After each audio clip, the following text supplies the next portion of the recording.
You ready, Magdalena? Sounds good. Let's get going. Okay, welcome everyone. We're really excited you're here. This is our very first H&R L&D webinar series. And for those who, like the acronyms explain, which is myself, L&D is learning and development. We're gonna go really fast today. We got a lot of content and I'm excited to have my teammate Magdalena here. Thanks for having me. So before we start, we'd like to acknowledge with gratitude that we live and work and play on the unceded territories of the Musqueam, Tsleil-Waututh, and Squamish Coast Salish peoples. And for those joining us from outside of Canada, we are from the lower mainland of British Columbia. So for you, that's Pacific Northwest, but for us, it's the south coast of our western part of the country. And today I'm really honored to have Magdalena Blasiak joining us. She is a wonderful, valued colleague and friend, and a fantastic leadership coach and project manager. Thanks for joining us, Magdalena. Thanks for having me. So a couple things before we get started. We'd love for you to participate. It's all about engagement, and please have your chat open. Our lovely colleague Raquel will be helping you answer questions or if you have any technical difficulties. And you can also submit Q&A questions. It's a little different than the chat. Those are two ways you can participate. You can do so anonymously if you choose.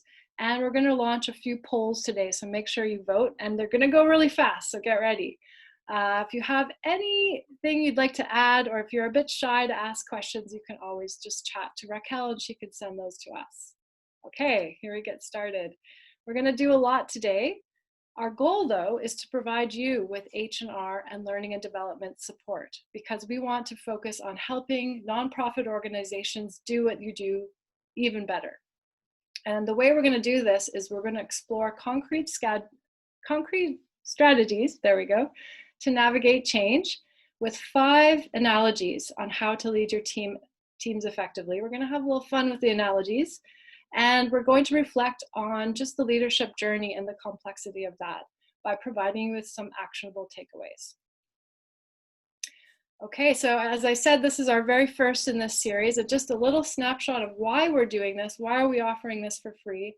Well, it's really important for us that we provide learning and development for all levels of nonprofit organizations. And what that looks like is something that I wish, and I know Magdalena also wished that we had when we were, volunteers or new employees of nonprofits, or even now as board members, we wish we had access to a little bit more support. So what we'd like to do is provide you with our expertise and our experience to support your teams internally, so you can then deliver much better and more impactful education externally to your constituents. And the way we're going to do that is throughout these series provide some very sound, evidence-based H&R practices and learning and development strategies. Okay. And just a really quick little bit of a plug here. The reason we like to work with nonprofits is that they're agile and lean, they're accountable to their constituents and cause-driven, and we really want to support that type of work. We also notice, though, that nonprofits are often focused more on delivering the programs and services that they have instead of focusing on their internal teams and providing them with the support they need. And that's due to, like budgets are tight, and sometimes digital skills may be sort of on the back burner. But as we've seen with the recent pandemic, this is the time for all teams to shift and learn and develop quickly. All right, let's get into our analogies. And before we do that, being the learning and development person that I am, I'm always going to tell you a little bit about why we're doing something. That metacognition piece is so important in learning as adult learners. And just so you know, the word analogies can also mean metaphors, imagery, stories, anything that helps us connect the new to something we already know. And that's really important because that helps us connect to existing schemas in the brain. So here we have a lovely image of our neural pathways and how we're making strong connections with those. And that's what we want to do today, is help you with a really clear analogy to help you link to a new way of leading, or perhaps a newer way of leading that helps you sort of connect these abstract conceptual concepts. And analogies are also great in learning because they aid in retention and recall, and they support behavior change, which is what we do as learning professionals. So without further ado, I'm going to pass it over to Magdalena with this little quote to keep in mind, that the reason we're talking about analogies is to activate higher order levels of cognitive activity. So we want to support our teams in doing their best work, and that requires a lot of thinking power. So here we go. Let's launch a quick poll just to see what are some of the challenges that you face. Take it away, Magdalena. Yeah, so in leadership and what we'll be talking about today, what are the two biggest challenges that you face when you're leading teams? And these are some of the common things that come up. So we're just curious to see what you folks are experiencing in your workplace during this time of change. I love polls because you can see the things changing as we go. We'll probably give it a few more seconds, right? But I'm curious to see if people have issues with communication more than accountability. And try to pick two here. If you have one that you don't see, please answer it in the chat. We'd like to hear about that afterwards. Okay, do you think we've given them enough time? Think so. All right, how about we end the poll and launch those results for us, Raquel? No surprise that communication is a big one. And we'll be addressing some of these pieces here too, certainly around accountability and knowledge, skills, and abilities. How fitting. Perfect. Okay, great. I'm glad to know that, we are experiencing similar challenges. It doesn't matter what kind of team we're on, but these are mostly the common ones. So let's get you some tips right away. And thanks for sharing that, Raquel. Let's move on. Okay. All right. So one of our first analogies that we're going to talk about is the trellis. So this idea came, it's not an original of mine. It's an idea that came from a leadership panel that I attended through Alumni UBC. And Marshall Walden, who's the president and CEO of Destination BC, was talking about this. And what struck me with it is it just made so much sense that leadership and leading teams is like a vine, a clematis, for example, going through a trellis or a lattice, like you see in the photo. And what it made me reflect on is that it's important to understand why we're growing as leaders, why we're managing our teams. So being really rooted in that why. And why are you here in leadership? That growth is never straight up. So this climbing the corporate ladder to me really doesn't exist, because in all of our journeys, we've been going side to side, learning from opportunities, having moments where we go back to school, opportunities to also grasp something that, like on a lattice, the vine grasps onto something that maybe is a new idea or new way of thinking. And finally, I think the really cool piece here too is having that opportunity to be mentored. So like a gardener will tend to the clematis. Sometimes it's great to have a mentor or a coach help you along the way in your growth. And the same goes for a team. So during a challenging time, during change, being nimble and looking at opportunities, seizing the opportunities, looking at ways to go sideways. I love this idea of the trellis. It really speaks to what truly leadership is all about. Okay, thank you. I'm going to also speak about the trellis, but from a learning and development perspective. And that's why I love this HR L&D combo, because what we're talking about really when we support our teams is supporting them through their growth in their job, but also beyond. And it doesn't have to be just employees. We're talking about volunteers and board members, of course, too. So the trellis is beautiful because it supports you at any stage you're at in the task at hand or in your career as a whole. And that can look like a lot of cool things these days. The learning theories now are really about showing that on-the-job learning, just-in-time learning, and micro-learning are extremely impactful. And so I'm going to talk a little bit about what we did during COVID at our place, but we have a ton of gardens and veggies growing, and we have a bunch of snow peas, and the snow peas really grow in all sorts of directions, and they really need to grab something in that moment, otherwise they're going to fall backwards and break off. So I'd like you to think about the trellis in terms of how are you as a leader scaffolding, supporting throughout on a day-to-day basis, and also, as they progress in their career. And we'll talk a bit more about that in a few seconds too. One way that we do that as learning professionals is to provide learning opportunities and training, if you like to call it that, that really promote higher level thinking. So not getting beyond just the recall and the understand, but also learning how to apply it, analyze, and then eventually create that work themselves. That is the work we ask people to do in nonprofits.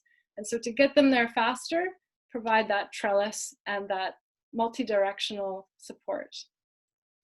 All right, this next analogy, analogy number 2, is the slack line. So not a tightrope, it's very different. It's a slack line. At this point, I usually ask like, who's slacklined before? But I'll just have to get you to wave something or say something in the chat. But I'd like to talk a little bit about neuroplasticity and the importance of how the brain learns. There's a lot of science that's come out in the last couple decades that has debunked what we thought about how adults learn best. It's no longer about the learning styles, or multiple intelligences. It's actually, we know how the brain learns, and it's about creating strong connections. And that's why we talked about analogies earlier. To create strong connections, it's really about changing the way your brain connects information. And that takes time. And it's often very uncomfortable. And you feel silly at first, and you might fall off the slack line. It's extremely likely that you'll fall off the first few times. So to support your team from a manager's perspective, you need to build in repetition for them to practice the things that you'd like to see. It's about building those habits.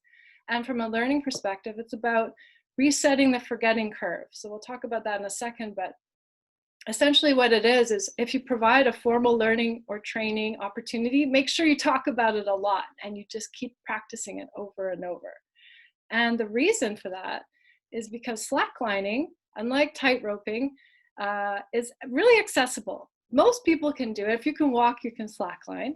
Okay, so it's fairly accessible, and that's what we like to think of when we talk about nonprofit organizations. We want to create low barrier, open up opportunities for people to learn. And it's a great mind-body exercise. So yes, you have to build muscle memory, but you also have to talk to your brain and get your brain to shift as you're on the slack line. And I wish you could see my arms, but if you've ever watched people slackline, they look a little wobbly and silly, but you'll notice their head is always straight. You have to look where you're going, not down. And you need your extremities to stay flexible, because it's very easy to overcorrect, and that's when the slack line will whip you right off. So you can take this analogy, and if you're a rock climber, you know a lot about slacklining. But slacklining is a great way to build your core. So think about, how as a leader am I getting my team to build that core muscle of keeping our eye on the prize, being flexible, and also supporting us with lots of opportunities to repeat, and build those strong connections. Take it away, Magdalena. Awesome. So for me, the slack line is totally about progress and not perfection. And for me, the slack line analogy, when I first started thinking about it, is like, oh my goodness, I would have a lot of fear in this because it's not something that I'm familiar with, right? But it's not impossible. And that's where I think a good leadership mindset, a good team mindset comes into it, to really focus on progress and not perfection. The other piece too is, like Leah mentioned, is really keeping your eyes forward and being consistent with the eye on the prize. So steady pacing and consistently pushing forward. As a leader, that's what you need to do with your team through all the curveballs that get sent your way. So adjusting as you need to go. The other piece too, in terms of leadership here, what is really important is looking at conscious and consistent leadership. So on the next slide, please. I have a quote here from a really interesting and very powerful book called Conscious Business: How to Build Value Through Values. And leadership really is around that. And a lot of the things that you pointed out earlier in the poll talked about accountability and communication. And this quote says, "A leader who does not confront broken commitments encourages polite complacency." And that is it. As a leader, you really need to be consistent with what you expect. You need to consistently outline what our expectations are, so that you can move everybody forward, responsible for what they're doing, being really courageous in communication, all those things really fall into it, just like the courage of putting one step forward on that slack line and holding yourself accountable for what progress needs to be made.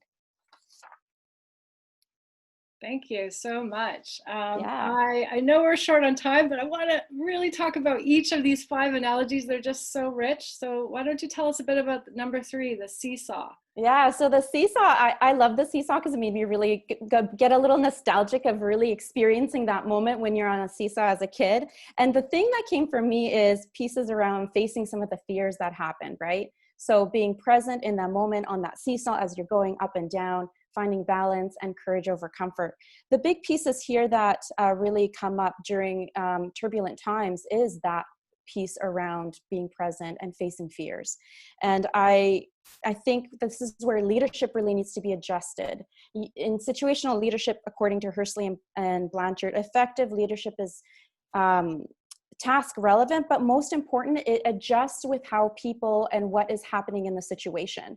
So you really need to be present to understand what is happening with your team, not managing from afar, really managing from within.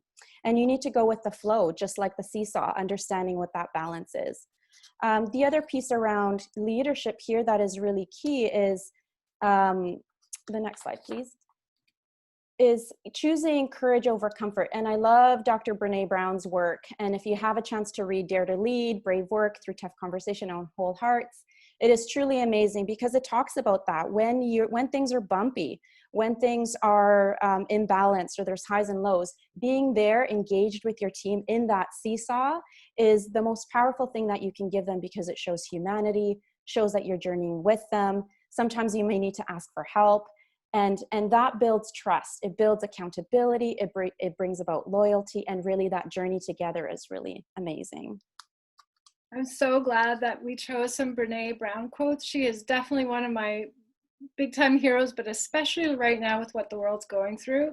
And also from a learning perspective, choosing courage over comfort, very important, because that's when we're learning the most, is when our brain's uncomfortable and trying to find those connections. And from a learning perspective, the seesaw is a really great way for managers to remember the cadence of learning.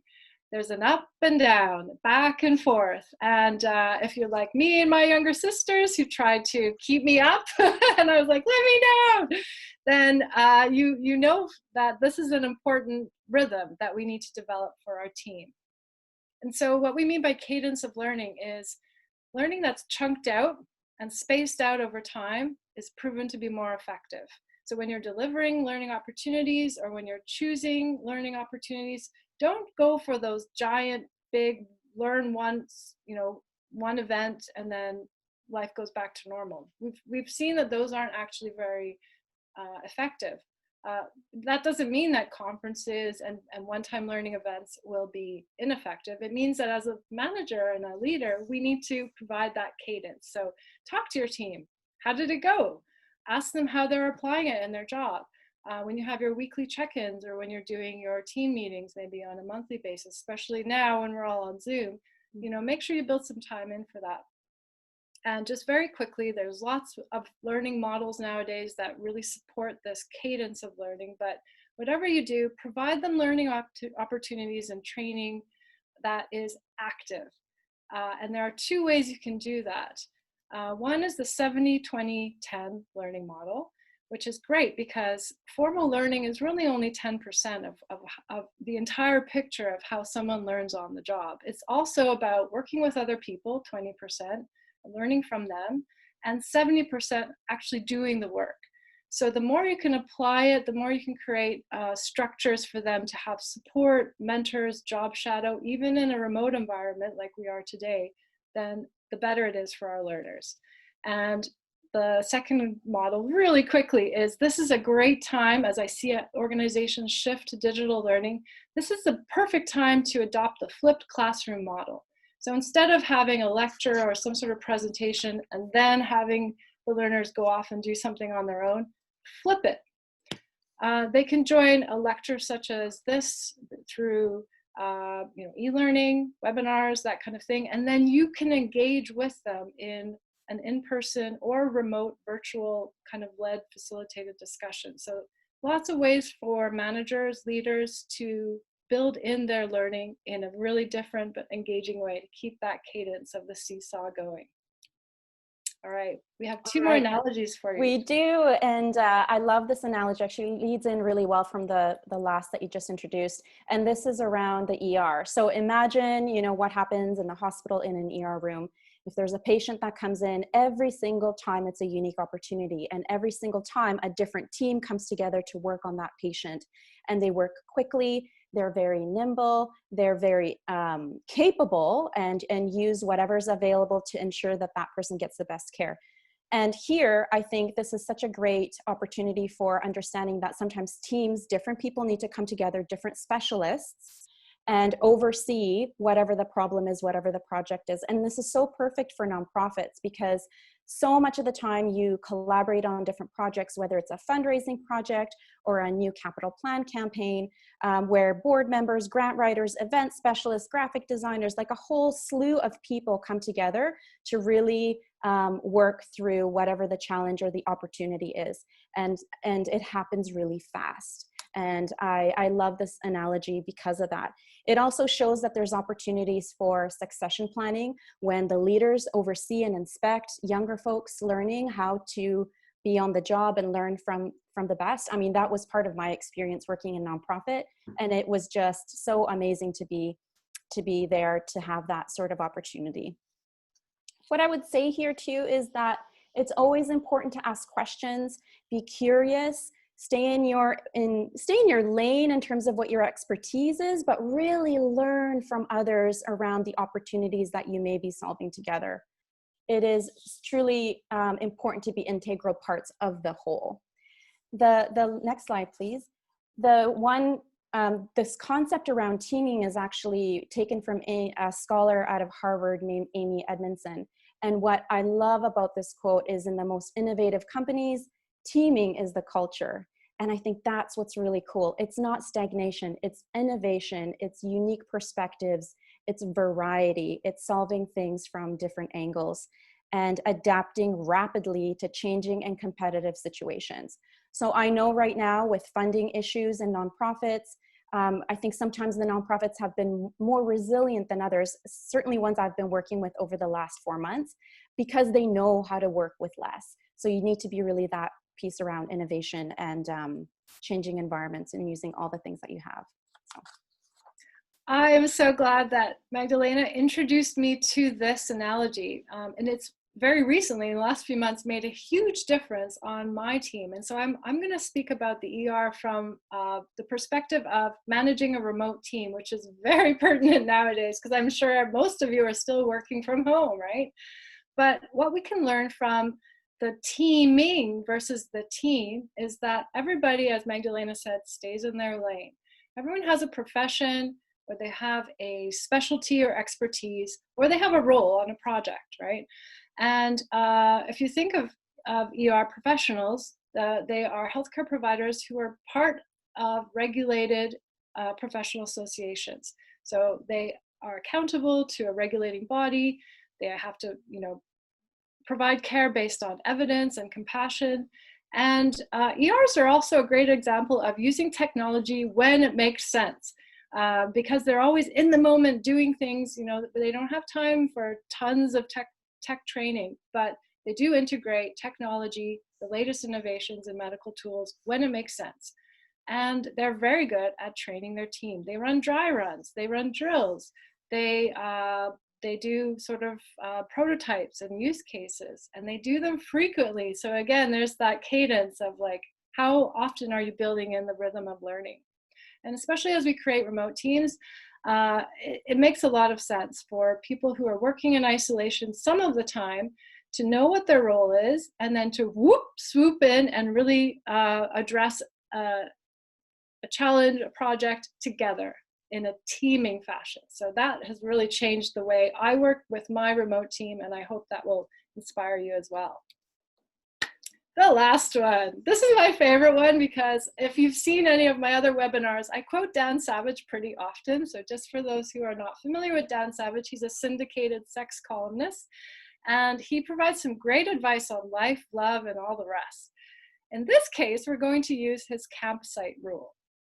And the campsite rule is very simply, when you go camping, you need to leave the campsite, you need to leave nature in a better state than when you found it.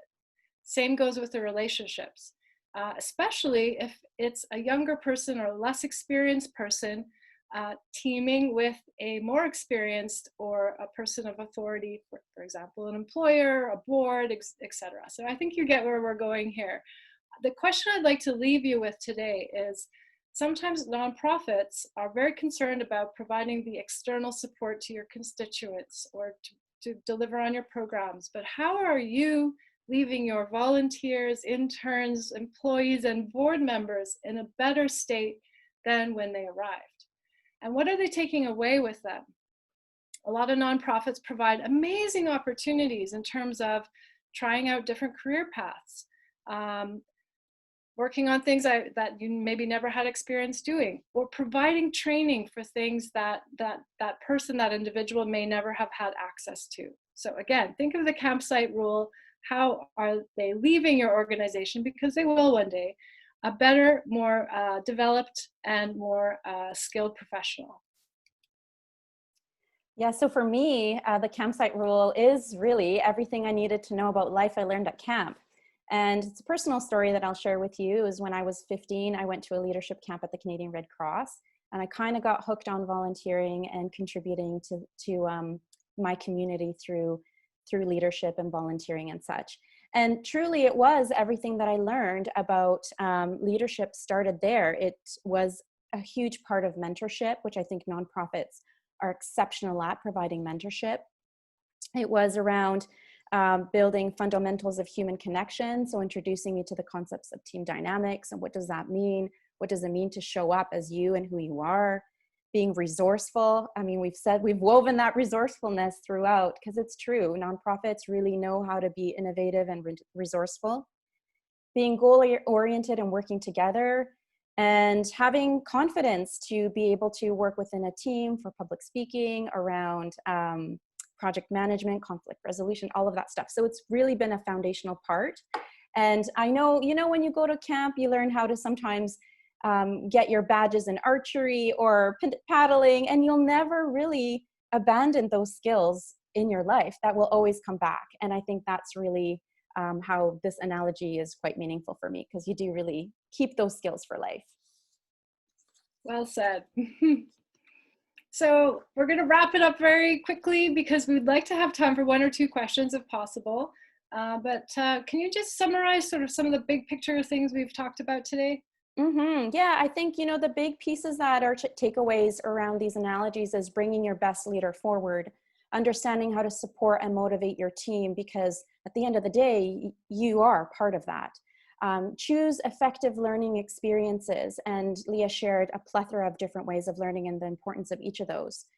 During times of change, you really need to be nimble and seize opportunities, and know that you need to face those fear with courage over comfort and move forward. Illustrating concepts of building skills, scaffolding of how things are built for your team members and for yourself is important. And for me, the big one that kind of encompasses all is why. Why are you doing this work? How are you going to show up? What is your mindset when you come in and lead your team through changes? Thank you. And one of the ways that we would encourage you to provide some of the support to your teams is by offering them some impactful but low cost, so they're very supportive e-learning experiences, and you can find those on my website. The idea is that they're written by people in nonprofits for people in nonprofits who understand what you need most to make that really impactful. So please visit our site, and of course, please reach out to Magdalena. She is an amazing leadership coach, and without her, my business and my leadership would not be where it is today. So thanks very much for your expertise as a friend and colleague. But may people reach out to you by email or Twitter? What's the best way?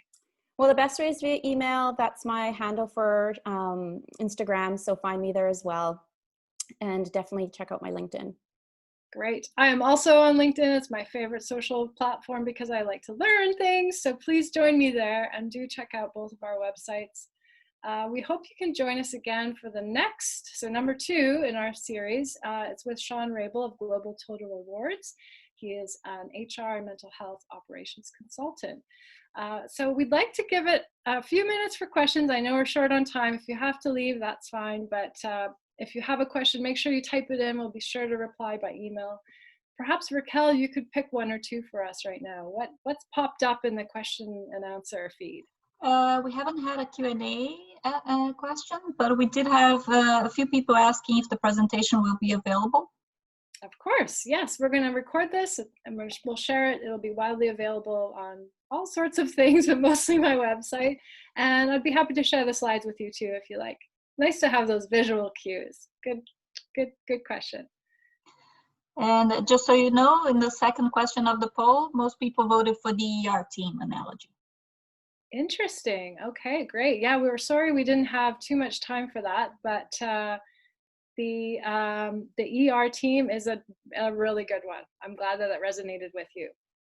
So have a fantastic day. We'll let you get back to managing your teams, and we hope you'll join us for the next one.